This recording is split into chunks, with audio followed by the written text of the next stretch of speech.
राधे राधे।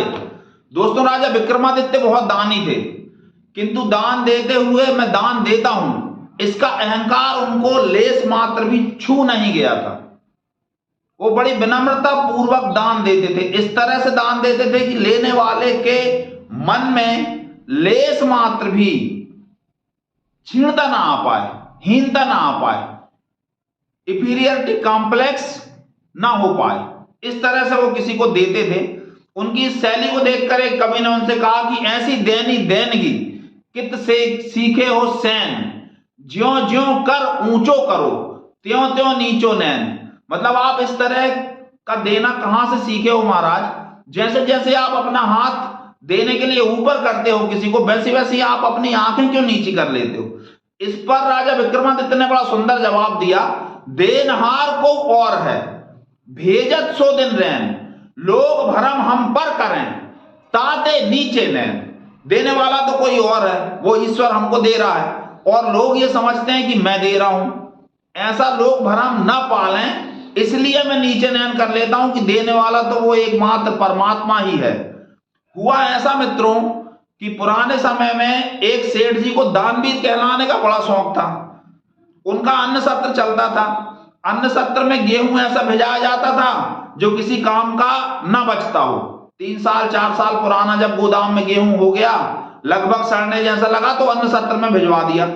उनके बेटे की हुई शादी, बहू आई, बहू को पता लगा कि ससुर जी अन्न सत्र में इस प्रकार का गेहूं बेचते हैं, ऐसे आटे की रोटी अन्न सत्र में गरीबों को, बेसहारों को खिलाई जाती है। इस पर उसे बड़ा दुख हुआ।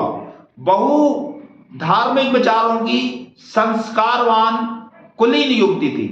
उसने सोचा कि पिताजी की इस भूल को मैं कैसे सुधारूं, इस तरह से सुधारूं कि उन्हें बुरा भी ना लगे और वो उन्हें अपनी गलती का एहसास भी हो जाए।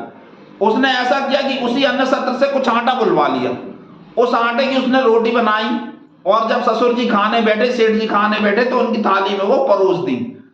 जैसे ही सेठ जी ने पहला कौर मुंह में डाला और थूक दिया और उन्होंने कहा अपनी पुत्र वधू से कि बेटा, हमारे पास तो बहुत आटा है और बहुत प्रकार के हमारे पास में आटे हैं, तुमने ये कौन से आटे की रोटी बनाई है?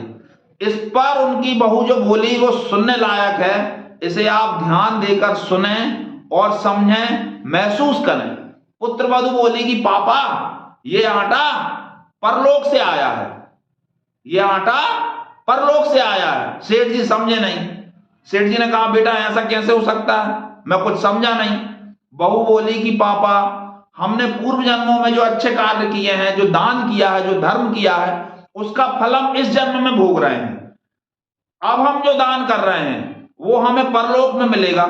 चूंकि अपने अन्न सत्र में इसी आटे की रोटी गरीबों को, बेसहारों को खिलाई जाती है, अतः मैं अभी से इस आटे की रोटी खाने का प्रयास कर रही हूं, अभ्यास करना चाहती हूं, जिससे मरने के बाद हमें इस आटे की रोटी खाने में ज्यादा परिश्रम न करना पड़े, ज्यादा कष्ट ना हो। सेठ जी को अपनी गलती का तुरंत एहसास हो गया और उन्होंने वो आटा हटवा के, वो गेहूं हटवा के अच्छा गेहूं तुरंत भिजवा दिया। तो दोस्तों, दान ऐसा करें कि इस हाथ से करें और इस हाथ को पता न लगे। कलयुग में दान की विशेष महिमा है। हमारे चैनल को लाइक और सब्सक्राइब करना बिल्कुल भी ना भूलें। बहुत बहुत बहुत धन्यवाद। राधे राधे।